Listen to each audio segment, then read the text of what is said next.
Good evening. Tonight, this arena here in Corpus Christi, Texas, was to have been filled to capacity with enthusiastic WWE fans. Tonight's storyline was to have been the alleged demise of my character, Mr. McMahon. However, in reality, WWE superstar Chris Benoit, his wife Nancy, and their son Daniel are dead. Their bodies were discovered this afternoon in their new suburban Atlanta home. The authorities are undergoing an investigation. We here in the WWE can only offer our condolences to the extended family of Chris Benoit. And the only other thing we can do at this moment is tonight pay tribute to Chris Benoit. 24 hours later. Good evening, ladies and gentlemen. Last night on Monday Night Raw, the WWE presented a special tribute show, recognizing the career of Chris Benoit. However, now some 26 hours later, the facts of this horrific tragedy are now apparent. Therefore, other than my comments, there will be no mention of Mr. Benoit's name tonight. On the contrary, tonight's show will be dedicated to everyone who has been affected by this terrible incident. This evening marks the first step of the healing process.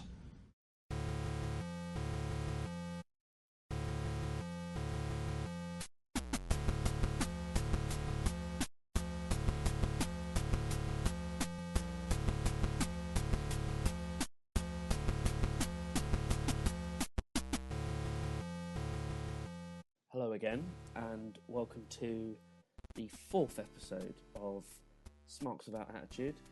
This episode is going to be our first look-back episode, our first kind of special big occasion in wrestling, shaping the history of wrestling episode. We're going to discuss Chris Benoit. We're going to discuss his kind of history in pro wrestling, his career, discuss obviously the events that led to his death and the fallout and information that's come out since his death, which has had a very big, drastic impact on wrestling, especially WWE, but wrestling in general as well. Joining me as always is Harry. Say hello, Harry. Hello, Reese. You okay? I'm fine, thank you. So let's just start this episode with a quick look back. What's your earliest memory of Chris Benoit, Harry? Mine was when I first got cable in very early 1998, and I discovered that WCW was on after Cartoon Network. It used to show it like in an hour-long edits on Friday nights, and I remember seeing he was rejecting Bret Hart, who I think had just joined the New World Order and refused to join in, because Hart was one of the guys I recognised from like the Hulkamania era, which was when the very last time I watched wrestling. I thought, I was trying to understand how Bret Hart, who I'd always known was a good guy, was now a bad guy, and this guy that he was trying to convince to join his group of bad guys didn't want to go. I joined them. And I thought, okay, he seems quite cool. That's my earliest memories of Benoit. And then obviously he was in quite a few matches because I don't know if it was the same for yourself back in the late 90s. Did you used to flick back and forth between Raw and Nitro on a Friday? I did, yeah, because both came on. I think Nitro used to come on at 8 or 9. It did. It was an hour-long edit. Yeah, well, there was that, and then towards the end, they did actually do the full episode. Yeah, because fun fact for any Yankee Doodles listen to this episode. Cartoon Network used to finish at 8 o'clock, and it would turn over to Turner Movies, TNT, which was an American station as well. So for between 8 and 9 on a Friday, they would show a 1-hour edit of Monday Nitro. And then about summer 1998, they started showing both Nitro and Thunder back to back on a Friday because it just drew better ratings, which it did because wrestling was like the biggest thing ever then. And it also bled into the WWF, which was on Sky Sports 3. Yeah. So I remember watching it, like you'd have an hour free to watch Nitro for a brief period. And he was always in the same kind of matches. They were always quite technical and quite crisp compared to the other stuff that was on Nitro. Yep. and I thought he was quite good. I always remember him being very fast, and he always looked very angry. Yeah, So I think that's been part of his mystique for the whole of his career, is that he was a bit of a grumpy looking sod, really. Yeah. Yes, he always looked mean, but everyone treated him with quite a lot of respect and revere. Like the commentators used to really big him up. He wrestled some of the best technical wrestlers in the world. He obviously won some very big accolades in Japan. And obviously, in North America, his performances in ECW in around 94, 95 with the likes of Guerrero and Malenko really did put him on the map in terms of just being technically one of the best wrestlers in North America. He was also a graduate of the Heart Dungeon. Is that right? Again, this was things I only learned years later when he joined the WWF. Yes, he was. And shall we segue that into just a quick rundown of his career? Yeah, of course. I say quick, this might not be that quick. Okay, so obviously Benoit grew up in Edmonton and he idolised Tom the Dynamite Kid Billington, a fellow Brit as well. He started his career in 1985 in, as you just mentioned, Stu Hart's Stampede Wrestling. So that means that there's a very good chance he used to get stretched out in the dungeon like many other young lads did, which sounds incredibly odd when you say it out loud. There's nothing wrong with a 75-year-old man strapping young lads in his basement. Basically just calls a dungeon. Enjoying hurting people, really. Yeah. But there you go. So from the beginning of his career in Stampede, there were always similarities between Benoit and Billington, Dynamite, especially because he idolised him. He did use some of his moves, suplexes, the diving headbutt, obviously, and I believe he was even initially billed as Dynamite Chris Benoit. That's right. Was that in New Japan? No, this was in Stampede. Stampede, really? So he made his professional debut on November 22nd, 85 in Calgary, which is where Stampede was based. What titles did he hold? He held the Stampede British Commonwealth Mid-Heavyweight Championship. Held that a couple of times. Actually, I think he held it 4 times. And he also won 4 international tag team championships whilst in Stampede. So he started off in Stampede with Stu Hart and all the other Harts, I imagine. And then in 1989, that's when Stampede closed its doors, which I believe Vince McMahon did. So didn't Vince McMahon buy Stampede in 89? And then they shut it down. Yeah. I imagine either that or he took all the talent that he thought we could make the most money off of. I think it's a bit of both. So with a recommendation from Bad News Alan, Benoit went to New Japan. So that was in 1989. I think he went there kind of full time, but he had gone back and forth from 1986 onwards. So yeah, New Japan, 86 to 94. He spent around a year in the New Japan Dojo, which is obviously the famous starting point for the young lions in New Japan, where you kind of you work out, you do your drills, you get kind of violently shouted at by your trainers, and I'm assuming put through the mill. And then after your training and workouts, you have to clean the dojo and you have to cook for the older athletes. Quite famously, I think Jushin Liger I don't think he does now, but he lived in one of the dojos for a bloody long time. Might have even been 10, 15 years. He lived in these conditions because it's just what he did. And so he made his his initial debut in New Japan was in 86, and he wrestled under his name Chris Benoit. It was from 1989 that he started wearing the mask, and he went by the name of Pegasus Kid. He initially hated the mask, but to quote him, he said it became part of him. While in New Japan, that's where he really started to hone his craft, and he has quite a few critically acclaimed matches, especially with Jushin Liger, as just mentioned before. He won his first major title in New Japan, which is the IWGP Junior Heavyweight Championship. He beat Liger in that as well, and then he lost it back to him not that soon afterwards. He lost his mask whilst wrestling in Mexico in 91, and after losing his mask, he changed his name to Wild Pegasus. He is a 2-time Best of the Super Juniors winner. He won it in 93 and 95, and he also won the Super J Cup in 95, defeating Great Sasuke in the finals, which Dave Meltzer has gave 5 stars, and I believe he describes that night of wrestling as possibly one of the greatest in-ring nights in wrestling history. And Impressive. it's very impressive. Also, around this time, he also won the WWF Light Heavyweight Championship. That version of the belt, which kind of lived in Japan, wasn't really a real WWF title, but it was a kind of WWF Japanese title or something like that. I was going to say, because that belt never made its return back to the main show until 1997, so I think you're right. So obviously, he's in Japan. 92, 93, he makes some appearances in WCW.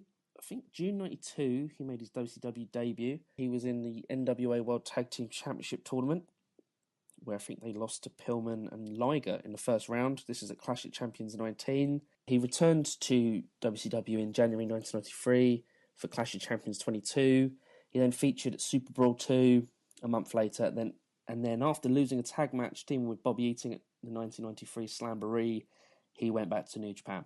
And so he's a bit all over the show. He's really... Well, from this point, we've gone Stampede, New Japan, WCW, New Japan, and then I'm about to add another one, ECW, 94, 95. So he began working there in 94, in between his New Japan tours.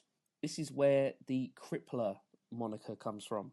He actually fought and lost in the early rounds of the infamous 1994 NWA World Title Tournament, made famous by Shane Douglas's promo after winning the title. You know the one. I was going to say, this is obviously back when ECW was Eastern Championship Wrestling. This was before Douglas separated the company. So he wrestled on the night that Extreme Championship Wrestling was born. Oh, the Harley races! You know the promo. That's the one. Shane Douglas's finest moment. Quite well. Are you sure? Not receiving the IC title belt from a beaten up Shawn Michaels? And then losing it 10 minutes later to Scott Hall, if I remember correctly. Very much the truth. So he was involved in that tournament. He broke Sabu's neck at November to Remember, which gave him more notoriety, especially to his crippler gimmick. Apparently, Benoit was incredibly devastated about the accident, and Paul Heyman kind of wanted to take it and use it more for his gimmick. He won the ECW tag titles with Malenko. That was his first US-based title that he won. And then Malenko and Benoit joined Shane Douglas in the Triple Threat stable, because there was two tag team champions and Douglas, who was the world champion at the time. Do you know who Douglas replaced those two with? No. I could be wrong, but I'm pretty sure the Triple Threat lived on for quite a while, or it had a few different guises. But at one point, I believe the Triple Threat was Shane Douglas, Bam Bam Bigelow, and Chris Candido. But I could be wrong. Okay. And obviously with Francine. Is it Francine? Shane Douglas and Francine? Yes, I think so, yeah. Yeah. He was forced to leave ECW when his work visa expired, and that was apparently down to Paul Heyman, who failed to renew it in time, but also he was kind of poached from ECW by WCW. New Japan and WCW had a working relationship, and they used to do quite a few talent exchange programs. Benoit signed with WCW in late 95. He was a big part of the Cruiserweight division. He became a member of the reformed Four Horsemen. He impressed Ric Flair, apparently, and so joined the Four Horsemen alongside Pillman, Flair, Arn Anderson. You remember the Pillman and Kevin Sullivan I Respect You Booker Man angle? Of course, yep. So, obviously, that was a kind of shoot/work, or Pillman worked everyone into a shoot, shall we say. So when Pillman worked Bischoff into signing his papers and he left and he ended up in ECW, then obviously WWF, they needed someone to replace Pillman in that angle with Sullivan. So that's where Benoit was slotted in as part of that feud. Go on. So we can kind of blame Brian Pillman for every terrible thing that happens, where he works everyone into a shoot.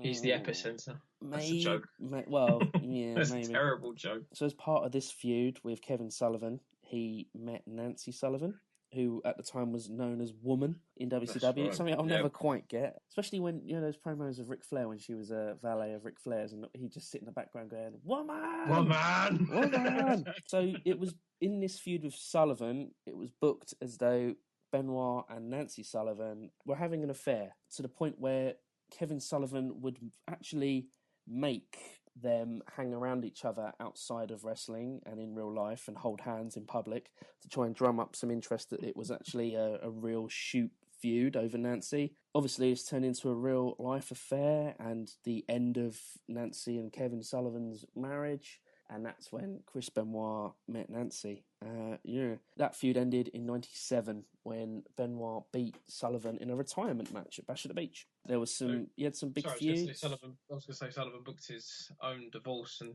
thus worked himself into a shoot. I suppose he kind of booked his own divorce and then obviously booked his own retirement so that he could be a more higher up booker / management in the organisation. Yeah, there's some very strange twists to Benoit's history, and I imagine because obviously they're going to be making a film in a few years' time, which is it's been in development hell for ages. This is one of those things that I think people call utter bullshit. Which element? Sullivan booking Benoit to have an affair with his own wife. Well, yeah, it was a storyline. It's the element of it where he supposedly made them hang around each other outside of the arenas, and in the real world, they got to know each other. Yeah, so it's an exercise in kayfabe, I guess, right? I just find it very, very part strange and part hilarious. Only in wrestling this could possibly, well, maybe acting, but wrestling in particular, it just has this kind of dark, seedy underbelly of romance to it. Yeah, it is an odd one. So after that, he had some big feuds. A big feud with Booker T over the number one contendership. Well, initially over the TV title. Yep. And then I think Fit Finlay won that. And then him and Booker did a best of 7 series, which ended up being a best of 8 series to be the number one contender of that title.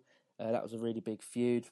Something that is often cited as elevating both Booker and Benoit as single competitors. There was another 4 horseman route formation, this time with Dean Malenko, Arn Anderson, Chris Benoit, and Steve Mongo McMichael. Oh, jeez. Never mind that shit. Here comes Mongo. So he won the WCW US title. Then he was in another stable called The Revolution, which featured Malenko, Perry Saturn, and Shane Douglas. This I do remember. Yeah, he left that group and turned face by doing so. Won the TV title again. He then won another US title. I believe he beat Jeff Jarrett in a ladder match. When he first joined the organisation. But when, as you mentioned with the Revolution, I do remember them in typical Shane Douglas fashion, basically whinging about the booking. Yeah, no, that was their shtick. Yeah, it was all exactly. We're being held down by the old guys kind of thing. Dumb question. Was Russo working for the company at this point, or was this just before? This is 1999. Well, Russo joined October 99, if I remember correctly. Yeah, is it just prior to that? Just because this is where WCW starts to transition to working shoots. This is prior to October 99. So in October 99, that's when Benoit and Bret Hart had their tribute to Owen Hart match. This is, I just want to point out, this is the very last time I ever watched WCW on television. At this point, I firmly stuck with WWF, I should say. Well, this is around the time when WWF was smashing WCW in the ratings.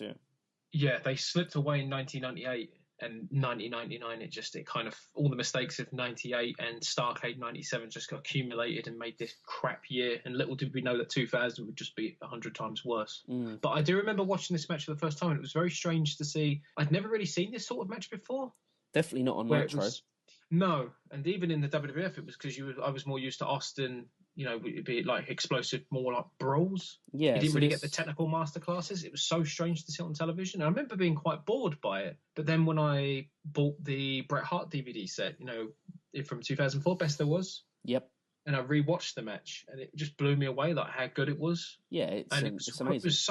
It was so weird to hear Hart say he was more than happy to let Benoit go over. I just think that would have killed that crowd if he didn't win. That was supposedly the initial thing that Hart said, that he wanted Benoit to go over, and that it was obviously nixed. That decision was nixed, and Hart was given the win. I think he won. Yeah, he won the submission, didn't he, with the sharpshooter? Yeah, he won with the sharpshooter. But I would say, I know you mentioned the best of 7 series with Booker, or best of 8, but I feel like it was this match that pushed Benoit into like the main event scene almost. He felt like a much bigger deal than he ever did previously. Well, that is true, and that's what leads me to the next bit. Just to say that him and Hart received a very long standing ovation after their Owen Hart match. It's goosebump inducing. It's great. It was a good match, but it's just the crowd are so into it. Was it in the same venue? It is, yeah. It was Hart's second reappearance since the death of Owen. So obviously, as you say, his star was slightly bigger now because of this match. January 2000, his contract, I believe, is about to run out. And to avoid him leaving, WCW put the world title on him by having him go over Sid at Sold Out. I was going to say there's a bit of discrepancy. I'll just say it. Russo joins WCW in October 1999. Mm-hmm. Everyone is very annoyed with the booking, and he gets removed from the booking team, or rather, he's no longer sole booker, and he has to work in a committee, which he refuses. He just basically goes home and gets paid. Mm-hmm. At this point, Kevin Sullivan takes over booking, and Benoit, along with several other wrestlers, basically step forward to, I can't remember who the main agent was. It might be JJ Dillon. Yeah, maybe. If it's Ron, I apologise. But they all basically came forward and said, we got treated by shit by Sullivan the last time this all happened, and we want out. So basically, they let the others go home, but then they told Benoit that, well, tell you what, you stay until Sold Out. We're going to have you win the world title against Sid. Or I think it was Hart in the end, wasn't it? Or which one? Who was in the main event? He beat Sid. He beat Sid. Sold Out. So you'll beat Sid for the world title, and then you'll go over everyone on Nitro anyway. But he saw it for what it was, which was just obviously a ploy to keep him in the company. Yep. And he asked if he could go home anyway because he didn't want to, leave without his friends. Yes. So despite the fact Benoit wins the WCW World Title at Sold Out, sort of cleanly. Sid's foot's underneath the ropes, if I remember correctly. Maybe. I haven't seen it in years, but yeah. He wins the match. He then says, I'm not staying, and leaves the company. He hands the belt over and leaves the company as champion. And WCW never acknowledged him as being champion. It wasn't even on their. It was never even on their website under list of champions. No, even though the WWE actually did acknowledge it when he first joined them, but just skipping ahead. But I just wanted to say as well with the booking that leads into the whole. Do you remember it's the Kevin Nash Sid Vicious storyline where they exchange titles about 6 times between them, and Flair gets involved, and it's got the Harris twins. Yeah, it's not great. No, it's a bad start to 2000 for WCW, but arguably with him and 3 of the guys who joined him, who go to the WWF, it's much greener pastures. Yeah. So, yeah, he took the title off Sid, left immediately, citing his disagreements with management and obviously with Kevin Sullivan being promoted as the head booker. And he left the very next day along with Perry Saturn, Eddie Guerrero and Dean Malenko. Vacate the title. WCW never acknowledged his title win. However, the WWE did. And so we come to his stay with the World Wrestling Federation, now World Wrestling Entertainment. So from 2000 to 2007, that's where he lived. Do you want to run us through his WWE stay? I can do. He joined the WWF just on the fallout of the Royal Rumble. If I remember correctly, on the Monday Night Raw, they were involved. They're in the front row and they attacked DX. God, it's so good. I know. It was it was so booked so well, and they basically said, "All right, we'll put you in a multi-man tag team match, but if you lose, you're never coming back." They lost the match. Yeah. And then Triple H offered them, well, you can join us if you want. And then they become heels, all 4 of them, by attacking The Rock, Cactus Jack, and I think Too Cool. Yeah. Do you remember the call? Obviously, they went under the name The Radicals, but do you remember? Yes. So obviously, that was the name that they were given before they turned up, and Jim Ross just didn't stop saying it. And so, the bit at the end of Raw when they're walking up the ramp? Yeah. And he's like, "These damn radicals! They don't even work here!" And they walk up the ramp to go backstage. They don't even work here! These damn radicals! It was so good. It was quite funny, yeah. It's such a death knell for WCW as well.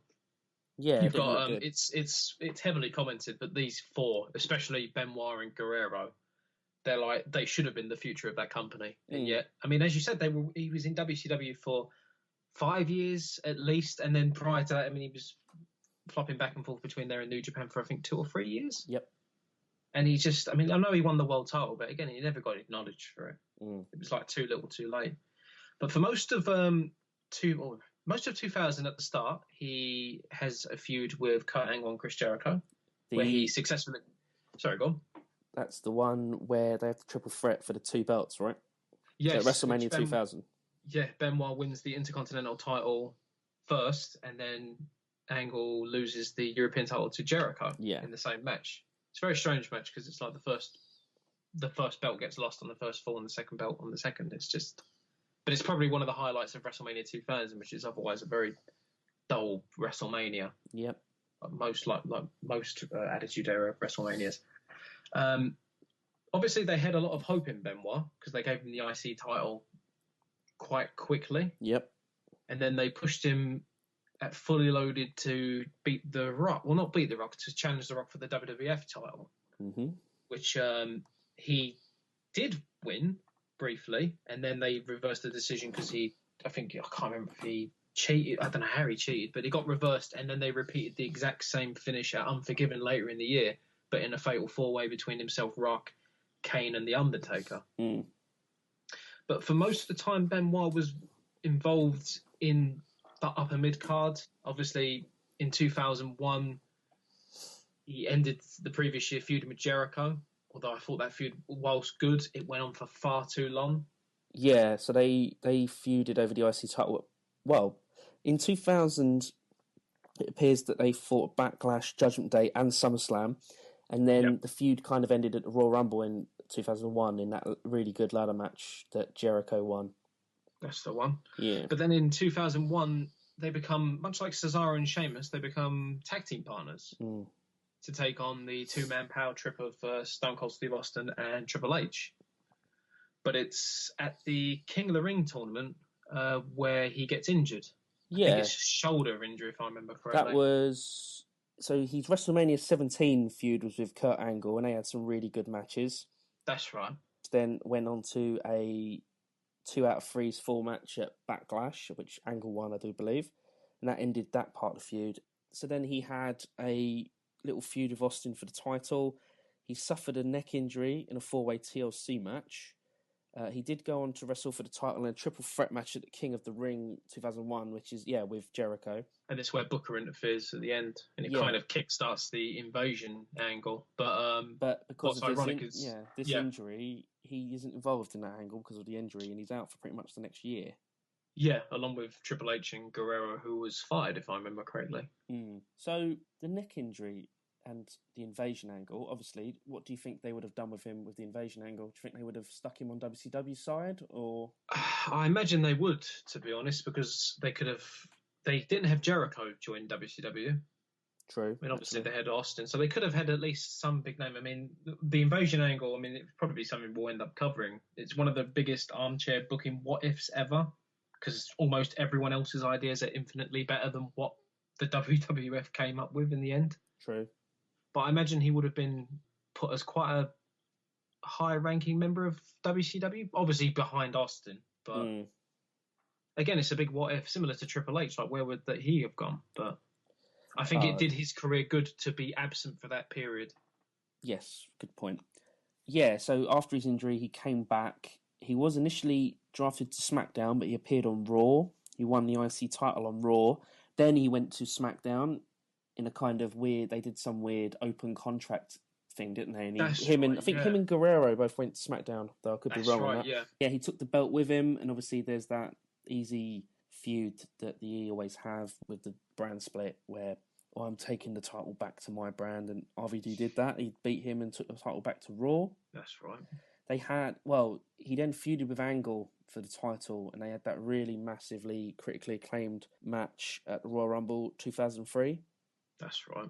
Another match that received a standing ovation. He feuded with Cena after WrestleMania 19 as well. Probably one of those first... It was one of the first tests to see how Cena would do against not only like a guy who's been a veteran in the ring, but how he was with the crowd reception, because at the time they were looking at future champions, and obviously Cena was one of them. Yep. Although it's ironic that Benoit would beat him to it. Very much so. Which leads me to 2004. He entered the Royal Rumble from the number 1 spot and went on to win it, last eliminating the Big Show and earning a title shot at WrestleMania 20. Harry, who's the only other person to win from the number one spot? It is Shawn Michaels, who that- is coincidentally the only person they mention as winning from number one. Oh yeah, is that from '95? It is, yeah. When he dumped out him and Davey Boy were number 1 and 2, and then they were also the last two left, right? Yeah, they spent the entire pay-per-view going, remember, folks, both feet must touch the ground. It's like, okay. Both feet must touch the ground. Why do they keep mentioning it? Oh, right. Good spot, though. It was, yeah. Don't get me wrong. It's just they sport the shit out of it. So he was... I don't know if he was the first to do this, but I'm thinking he may have been. So he then cut his promo... So after winning the Rumble, he cut his promo. He was on SmackDown, remember, and he went to Raw and challenged Triple H for his World Heavyweight title. There was a reason behind that as well. At the end of 2003, he kind of pissed off Paul Heyman. And Paul, I think, might have been the SmackDown general manager at the time. Basically, because you remember him and Brock had a big falling out in 2002. Yep. Well, in wrestling, obviously, breakups last couple of minutes. They got back together by 2003, and he basically said there is no way in hell you're ever going to challenge for Brock Lesnar's WWE title. So he basically won the Rumble and thought, fuck it, I'll go to Raw. Which is funny because they did let Guerrero challenge and win that title at the same event. Yes, exactly. Obviously by fuckery, but still. Well, it was the right decision considering what Brock was planning to do afterwards. Yes. So, yeah, he challenged Triple H for the World Heavyweight title. There was obviously some weird storyline stuff with Michaels because Michaels and Triple H had a draw. They drew in a last man standing match at Royal Rumble. So Michaels felt as though he was owed his title shot still because he wasn't defeated. There was some stuff with him and Benoit. I believe as Benoit was about to sign his contract for the match at WrestleMania, he was super kicked and Michaels signed the contract. Even though that would never be legally binding. I was going to say, I've rewatched this feud, I think, last year. And it's so weird because Benoit wins the Rumble. Yep. And he comes all the fanfare to Raw. But he feels like a third wheel in the main event of WrestleMania compared to Triple H and Shawn Michaels, who had been feuding for nearly 2 years at this point. Yeah, well, the click live on, mate. Yeah. So triple threat match... Benoit, Triple H, and Shawn Michaels, WrestleMania 20, and he wins by tapping out Triple H to the crippler crossface. The first time a submission ended a match in the main event of WrestleMania. Not the last, no, considering, again, a story of Chris Benoit, it's the WWE trying to undo every single thing that he ever, every record he broke. Yeah, exactly. So, yeah, there you go. He defended that title until SummerSlam that year where he lost to Randy Orton. And then he had various feuds throughout 2005 to 2007, usually around the US Championship. I was going to say history repeats itself when Benoit ends up in another best of 7 against Booker T for the United States title. Yeah. Which Booker wins with Orton winning the final match, if that makes any sense. It doesn't, but there you go. That was and then SmackDown in 2005. He was moved to the WWE ECW, or ECW as it was known at the time, in 2007. He wrestled his last match on the June 19th, defeating Burke in a match to determine who would compete for the vacated ECW World title. He missed a weekend of house shows. He told the WWE officials that his wife and son were vomiting blood due to food poisoning. His wife is the aforementioned Nancy Sullivan from earlier. Yeah, so he missed some house shows.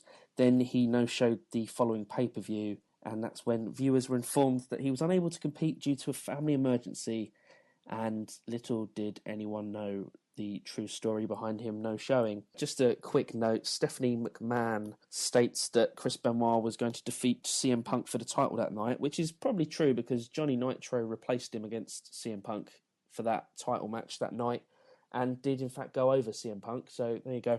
Strange parallel with Guerrero's death as well, because he was booked to beat Batista for the World Heavyweight title. Did not know that. That's true. So yeah, that is the career of Chris Benoit. Obviously very detailed, lots going on, very well travelled and very well respected technician in the ring. So yeah, this moves us on to the events of June 24th, 2007. So what's the story, Harry? Where would you like me to start? Because it can be quite grim. Well, you don't have to go into incredible detail, but it's up to you. we'll never know the events that led to the murders of Nancy Benoit and Daniel Benoit, unless you have a time machine. What we do know is that at some point on the weekend, Chris murdered her, and then texted several people, including, I think it's Chava Guerrero and William Regal. At some point, then he murders Daniel. The messages start coming through, and it's basically directions to his house, if I remember correctly, along with instructions that his dogs have been left at the poolside, I think, if I remember correctly. Right. Then at some point finally, Chris kills himself. Yeah.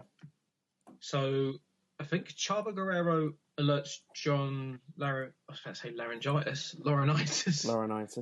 of the text messages he's received. They ask the county sheriff to just investigate. They go to the property and they ask one of his neighbours, I think, to just go past because he has two big dogs, if I remember correctly. Yeah. And she goes in, discovers everything, and runs out screaming. And they immediately call it as a crime scene. They alert the WWE of what they've discovered. And this is on the Monday. I think it's 2 hours before Raw starts. Yeah. And Vince holds a talent meeting saying what they know. That Raw's cancelled. They'll be turning people away from the show. And that they'll just be airing a best of highlights package as a tribute to Benoit. I was going to ask you, when did you find out? I found out when it was on the news. Was that later in the week? No, I could have sworn it was on the 10 o'clock news, maybe on the Monday or Tuesday night, that it was announced. I found out because I was working, I used to go to bed late, and I remember reading it as it happened, and I initially thought, shit, is it like, because all three had died, I thought, it must be like a gas leak or something. Just innocently thinking, oh, fuck. So the following day, it's kind of chaotic because the WWE has aired Raw special with highlight packages, tribute messages from Cena, Triple H, Edge, Vince, Stephanie. Yep. And William Regal, and probably the most, if you ever get a chance to see his one on YouTube, it's one of the most haunting ones ever because he obviously has a suspicion about something, but he doesn't say anything. I think his exact words are, "That's all I'm prepared to say at this time." It's very, very strange. But then the news breaks that the police are treating it as a possible murder-suicide. Yeah. And that's when shit really hits the fan with the media. When you read about the crime scene and stuff like that, and the way he not only killed himself, but the way he killed Nancy and Daniel, obviously it's a murder scene. He left it quite obvious as to what happened. I believe there's some notes and there's some Bible. He left Bibles next to both of them. I believe he bound... Well, it depends, really. Some people suggest that because she had blood on the back of her head, if I remember. So some people think that she was banged into a door and then possibly tied up. It's very strange because the other thing as well is that it's the massive gaps between Nancy dying and Daniel dying. Isn't it days? Or maybe not days, but isn't it kind of like she died maybe earlier in the week? And then she died, I think, on Friday. Yeah. Daniel dies on this Sunday, Saturday, sorry, and then Chris dies on the Sunday. It's all very strange. They both have Bibles next to them. Which is strange because a lot of people had said Benoit wasn't religious at all. No. But had turned to religion when Guerrero passed. Become a bit more spiritual. But again, we'll never know the mindset going into what caused it because the only people that do know are no longer with us. Yeah. As we said before, Vince holds a meeting saying that Benoit and his family have died. No one has to wrestle if they don't want to. This is purely a tribute show. Going from the official guidelines, no one knew about the details of what had happened until at least 2 hours into the broadcast. Because it was, if you remember correctly, this was around the time of the death of Vince McMahon. The storyline. That storyline was going to happen, yeah. Yeah, the actual Raw, coincidentally, was a 3-hour broadcast where it would be a eulogy for Vince. And at the end, they were going to arrest Linda McMahon and charge her with the suspected murder of Vince. So everyone is basically at this Raw episode in suits. They've got limousines ready, caskets and all kinds of stuff. Everyone's dressed for a funeral. And by the mother of all coincidences, a member of a wrestler dies around the same time, and they end up filming a tribute episode. It's all very strange. What happens after? So Raw goes out as a tribute show. Yep. And 2 hours into the program, the rumors are, well, not even rumors, but there's talk in the locker room of what's actually happened. It's a murder-suicide. At some point, the decision is made that the West Coast feed of Raw will have a repeat anyway. So the program is repeated, even though it's now common knowledge that they're investigating a murder-suicide. We in the UK never get this episode of Raw. We get I think it's the same one that's on the network currently. It's a Champions package of Cena winning the title. It's only the following day at ECW Live on Sci-Fi that we get the introduction where Vince says, after 26 hours, we now come to an understanding of what has happened over this weekend. This is the last time we will ever mention Mr. Benoit on WWE programming, and wrestlers here tonight are here to entertain, or something along those lines. Yeah, so this is when the great cleansing of Chris Benoit happens on WWE material. So for the next few weeks, or maybe even 2 weeks, WWE program is mostly wrestling centered. There's not really many storylines at all, unless absolutely necessary. Obviously, this is the healing process. Yep. And then the media circus. Well, the media circus starts the moment that it gets reported, but then it kicks into gear. We have 4 weeks of unrelenting, very badly reported news articles on what ifs and what happened. And the causes of which I seem to recall many outside people, like the media and stuff, obviously young wrestler. I say young, I mean, what was he, early 40s? He was 40. There you go. A man who's 40 dies, commits suicide, kills his family before he does so. Obviously, a lot of people started pointing towards steroid abuse and roid rage, as it's known, and stuff like that. So obviously, the WWE have to go into PR mode. You can see the WWE in action with this, with the steroid stuff and the sex scandal stuff before that. So yeah, this was another exercise for WWE to get through and to combat, I suppose you can say. What didn't help as well with Guerrero dying in 2005, the WWE made a very high publicized, and it's still used to this day, the wellness policy. Yes. The problem being that anyone who looked at Benoit's figure, I mean, he was always concerned that he was shrinking. That's from friends of his when he got. Some people say he was demoted to ECW, even though he was booked to win the title there, because they were trying to transition him to eventually become some sort of coach. Yeah. For the performance center, but he was still using. Yeah. So with the wellness policy only really into effect from Guerrero's death in early 2006, I think. Mm-hmm. The policy now looks like a massive joke because you have a wrestler who has killed himself, killed 2 people, and the police find all kinds of drugs, all under prescription, bear in mind, but loads of stuff in the house. Yeah. So immediately the media jump on the bandwagon of saying, oh, it's roid rage. Yes. And the WWE send Jerry McDevitt, who's utterly terrifying, to basically say, no, well, everything was under prescription. You know, we can only depend on the toxicology reports. Yes. To find out what's in Benoit's system, which was about a month away, if I remember correctly, from the state revealing it. So we have an entire media circus for a month. So what did the WWE do to their programming? From early 2008. So you do have this weird kind of 6-month gap where the WWE is just basically playing it safe. But from 2008 onwards, January, they transitioned to what is now called the PG era. And something that we are still subjected to now. Well, it's not as... Well, yeah, I guess you can say it. I was going to say because the PG era basically kicked off with the current president of the United States, Donald Trump, buying Raw. Oh, yeah, Christ. Then you have the guest host era. That really does kick off the PG era. But basically, blood is completely banned from the WWE. Yes. Chair shots to the head, which had previously been... Unprotected chair shots, yeah. Were now a finable offence. I think Dave Bautista, if I remember, got fined something ludicrous. I want to say almost... I'd have to check Jericho's book. I want to say $50,000, but it might even be more than that for doing an unprotected chair shot, which he said was to make the match a bit more heated, but Vince had none of it.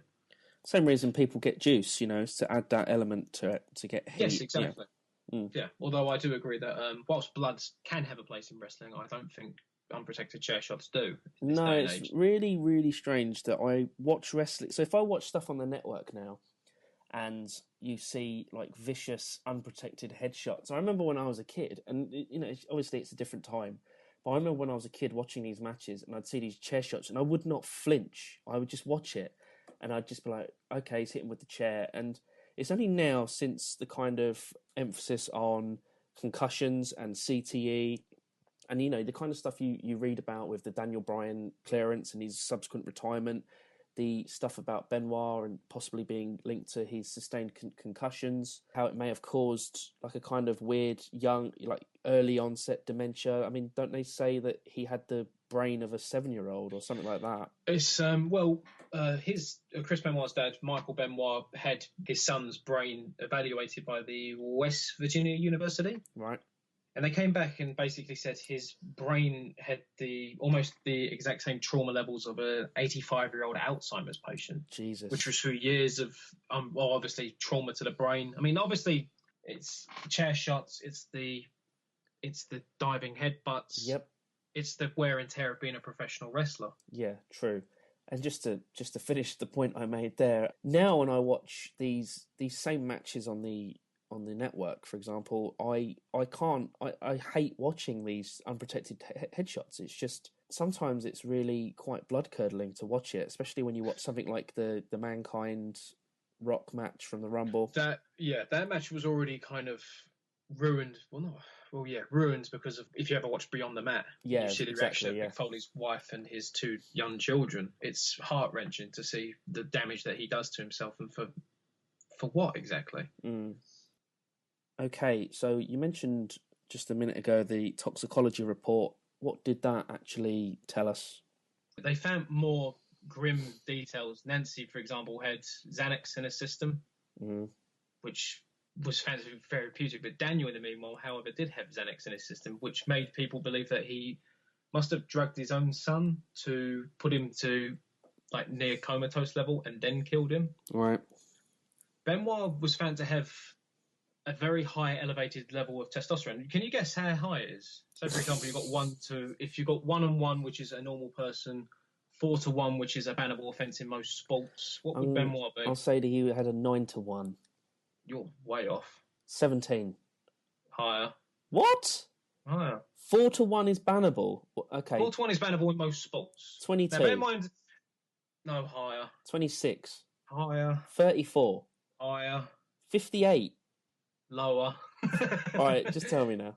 56 to 1. Christ. Now, the argument that the WWE, he wasn't found to have steroids in his system, which was strange. The WWE basically pushed this, saying, well, he passed several tests before, but he had a 56 to 1 testosterone level. Yeah. Now, the idea was that Benoit, after years of taking steroids, his body never created testosterone. So that's a side effect of steroid abuse. So they gave him, he had to have steroids to keep up his testosterone level, or which that's the one. That was their argument for it being so high. But obviously 56 to 1 is a very extremely high number. That's insanely high, yeah. Yes. All this is available in the if you ever want to look in the Wrestling Observer back catalogue, it is there. He had a high testosterone level, no steroids were in his system. He hadn't taken any alcohol or anything like that, I don't believe. There was an empty bottle of wine next to him. Oh, yeah, there was that. But there was nothing to suggest he was impaired as such. It's possible he may have drank it over the course of the weekend. Yeah, so really, it wasn't roid rage, is what the WWE, and they used the toxicology report to defend that. I was going to say, the WWE never wanted to push the roid rage angle, or it was everybody else that was saying, obviously, because it's an easy subject with wrestling, obviously with the steroid trial in the early 90s. Yep. So they were quite keen to point out that it was nothing to do with roid rage and that it must have been Benoit's character in question. So that leads to, obviously we don't know what did cause this problem, what sent him over the edge. No, there's only speculation. There's things that have come out where Nancy Benoit had created a new secret bank account, and Benoit was notoriously paranoid about money.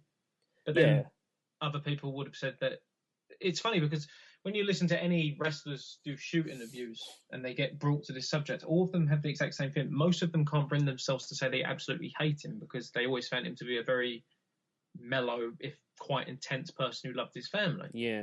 So the idea of him murdering two innocent people for any sort of reason seems too far beyond for him. So again, it's such a strange story, but we'll never know the ins and outs of it. I think the kind of widely accepted reasoning for what happened comes down to the kind of concussion and the CTE and some kind of mania, shall we say. Yeah, again, that's a generalisation. I don't think that's that widely accepted, but that seems to be one of the theories, at least. Yeah, absolutely. Again, with testing on Benoit's brain, he could have had an advanced form of dementia. It could have led him to violent outbursts, obviously with a combination of a high testosterone level. Again, we will never know. And people will say, they'll swear blind that they never could see Benoit doing it, but ultimately they may have not known the actual real Chris Benoit. Yes, very much so. And so here we are 10 years later since that horrible day. We are still in a kind of PG WWE. Yeah, we get the very rare occasion of blood, but it's mostly quite a clean product. And obviously, chair shots are no longer a thing. As I said before, Batista was fined very heavily for using a chair shot with Jericho, and I can't remember the other guy who was involved in it, but Batista basically took the entire fallout for it, and it was one of the key reasons for him to eventually leave the WWE. But it's the same for their policy with chair shots extends to Triple H and The Undertaker. They did exactly the same thing during one of their WrestleMania matches. Both were fined $5,000, I believe. Yeah. For unprotected chair shot. You won't really find much information on Chris Benoit on the WWE network. No, it's only been the WWE network. Basically, he's not been banned outright. He's not been taken out of matches or pay-per-views. With the WWE's bookmarking system that they have with their network, up until only very recently, basically, if there was a Benoit match, there'd be a massive extended period where one match unrelated to Benoit would begin, and then another match, like the match after Benoit's match, would signal the end of that bookmark. Have they fixed that? Have they added those in now then? That's only been done very recently. It might have even been this month. Because I've been going through WWE pay-per-views that I had missed from not watching wrestling. Yeah. And it was always very hard to spot where Benoit... Well, it was easy to spot where Benoit was, but it was hard to spot when his matches would end, because obviously they don't want people to look for him. I think you could only find him on one segment on the network, if I remember correctly. Yes. But that was it. Although now he is separated, but I don't think he's named outright on those bookmark sections. I think when the network first launched, if you searched Benoit's name, then no matches came back. Like he wasn't tagged as a wrestler. Because if you go on and type in Edge or Bret Hart, you usually get lists of all their matches, and then you can kind of click on a match, and it will take you to that match on that pay-per-view. Yes, exactly. Yeah, so I don't know if that's added on there. I think if you still search for Benoit now, it will come up with nothing. But his matches are bookmarked, but only his the person he's facing is listed, if I remember correctly now. There is there's a film supposedly in development, Hell, based on Chris Benoit.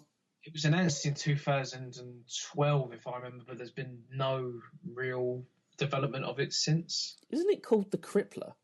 It's called Crossface. That's it. Ugh. It doesn't really sound that good, does it? No, it's not. It's again, the last heard about it was in 2012. I doubt very much. I mean, we're on 10 years since the anniversary of the murders themselves. I think if it was going to happen, it would have happened around this point. Yeah, true. The maximum capitalization, but I don't think that will happen there anytime soon. Yeah, and he had another son, David. And That's I believe isn't he training? Was he being trained by Lance Storm or something like that? I could be wrong. I believe he is. Yes, he was involved in one of the Hart brothers. I think it might have been Bruce. I believe it might have been Bruce who put him in a match. I think Jericho rang up and said, "Under no circumstances can this happen." Yeah, so he was booked to be in a match, and I think there was a big deal being made that David Benoit is going to make his appearance in this match, and. Yeah, I think you're right. I think Jericho put the kibosh on it, didn't he? That's right, yeah. He rang him up and said, please don't do this, and it was called off, which is the right decision. There's always been internet rumblings that, because he's training to be a wrestler, would he ever join the WWE? But I can see hell freezing over first before that ever happens. I mean, they could do it. I mean, if he's a really good talent, then they could do it. But the problem is, they'll say to him, drop Benoit as your name. He'll say no. He ain't going to get signed. So there you go. I just think as well, one, it's a publicly traded company. They're entirely reliant on shareholders. It's not a good public relations move. They have, they have relationships with Mattel toys and stuff. Yeah. They're not gonna say, oh, we have the son of the absolute worst person to ever join our organisation, who looks very similar to him, using his name as a performer. I do feel quite sorry for David Benoit in that respect, though, because he's obviously being judged by his father and not him. But there you go. I do as well, because I remember there was I can't remember which shoot company it was. They gave an interview with him, and they basically led him on saying, "Oh, I think your dad should be in the Hall of Fame and stuff." And it was just like they're egging him on for comments, for controversy. And it's just absolutely wrong. I'm glad Jericho and Storm seem to be looking out for him, though. Yeah, that's the absolute true. Best case. Yeah. Okay, and then final question. Hall of Fame. Now, this is obviously self-explanatory, 99.99999% certain. Everyone has the same opinion on this, but also worth asking. I suppose this is twofold. Do you think there is any chance that one day Chris Benoit will ever be mentioned on WWF television in a positive manner? And do you think he'll ever be considered for any kind of Hall of Fame or anything like that? For the WWE, no, absolutely not. Again, it's as Vince said, they can't. It's similar to O.J. Simpson in the NFL. They can't completely ignore his, legacy as such, because he's such an integrated part of their history. True. But they can't make money off him. Yeah, under no circumstances. Yeah, that's a good point, actually. Yeah, it's Vince. So, as far as I'm aware, or as far as I'm concerned, he will never appear in a positive light on WWE television, nor will he ever be part of their Hall of Fame. I think, again, not religious, but hell will freeze over and pigs will fly out of it before he joins the Hall of Fame. Yep. Not to say that he is part of the Wrestling Observer Newsletter Hall of Fame. Yeah, so he was obviously inducted into that. I think he was inducted into that before he died. Am I wrong there? 2003. So yeah, 2003 he was inducted into the Observer Newsletter Hall of Fame. Meltzer did hold a vote though with his subscribers for a decision on whether or not to remove him or not, and the vote was won in favour of removing him, but Meltzer did set a threshold, so it had to be 60% or more in order to remove him.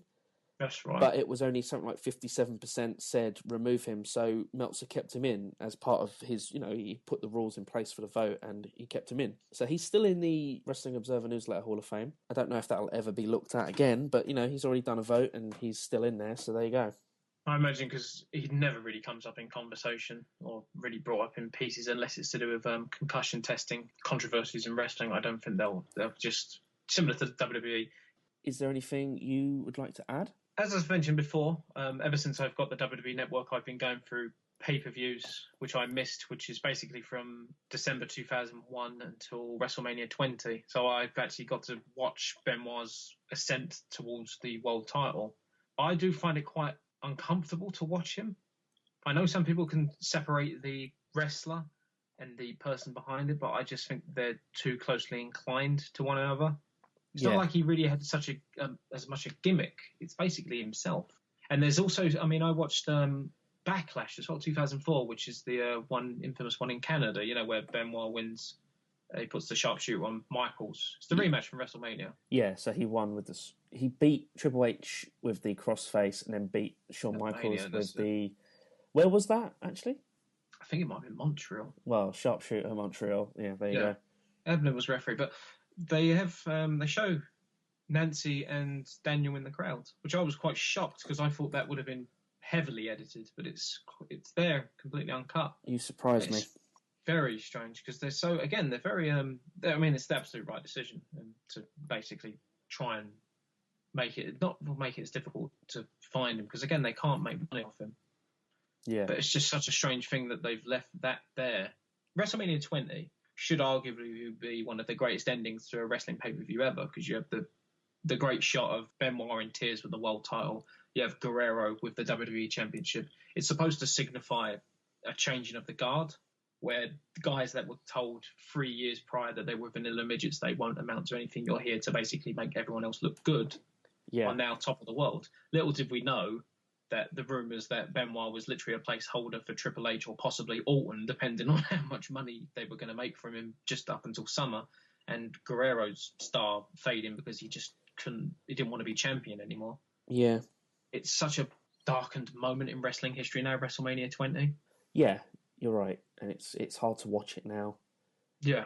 Yeah, to the point where I haven't really watched... I'll be honest, I haven't really watched anything Benoit related in a long time. Reading up stuff on this episode and whatnot was... it's really interesting. He had a really interesting career, and it's just really... You read this stuff up until 2007, and it's just really quite horrible after that, and you don't know how to feel. Obviously, he murdered his family. He's a evil person, and it's just really quite hard to read stuff, all the positive stuff, and then you just come to this one point in 2007 when it just completely changes your outlook on everything. And obviously, and that's the same with the WWE. They've got years and years of footage, even now with the networks. They've also got ECW and WCW, and they've got all this footage, and they can't do much with it, and they have to take the stance that they've taken, and it's just horrible. It really is. What as well is the only good things to ever come out of this is the fact that the WWE's wellness policy is quite stringent now. Obviously, they are prepared to suspend workers no matter how high they are on the card, which was not really the same story for that first year where you had guys like, allegedly, you have Cena, you have Batista, you have Triple H, all looking, like super, sculpted out of marble. Yeah. The Benoit, the whole situation basically put all eyes back on the WWE again. At least with Guerrero, they could say it was just, he was years of drug abuse that just caught up, despite how, he was clean for the later part of his life. This, however, it's a horrific crime. Everyone is watching it. The media circus covering the events. You had wrestlers that were coming out of the woodwork who hadn't been part of the product for a decade, that knew everything.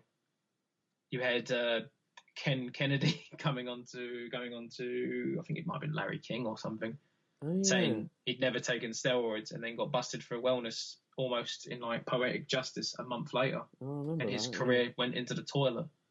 Well, that's no way to... That's not a nice thing to call TNA, but there you go. It was the toilet after 2006. But the only, again, good things are the talent, the wellness policy being more stringent, the idea that there is now more testing on concussions. Obviously, the WWE and the NFL have a massive lawsuit on their hands with various people saying that they've got all kinds of issues because of it. The NFL looks like quite a serious one. I'm sure Jerry McDevitt will work his magic to make the WWE one go away somehow. But unprotected chair shots and direct blows to the head. I think they should ban diving headbutt as well. That's the other thing, because it's no need for that move. Dynamite Kid is a prime example of why that move should be banned, along with Daniel Bryan. Bryan, yeah, exactly. Both used it heavily.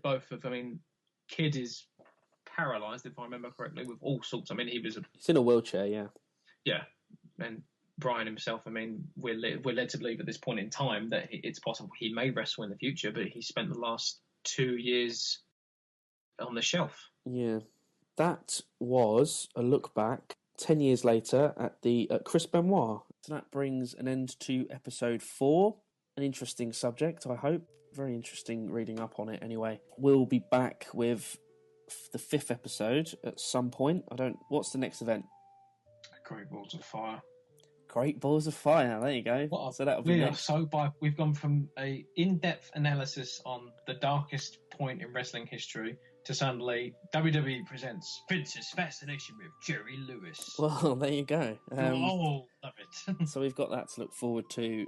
But thank you for listening to this episode. As always, you can get us on email if you'd like to send a message or a question or correct us on anything, that'd be cool. At smarksofouttattitude@gmail.com. We're on Twitter at SWA_podcast. You can find us on SoundCloud, so we are /SmarksOfOutAttitude on SoundCloud. And you can get us on iTunes now, on the podcast app, if you just search for Smarks About Attitude, or you can just pop onto Twitter and get the links from our Twitter feed. So thank you for listening. Thank you, Harry. Thank you, Reese.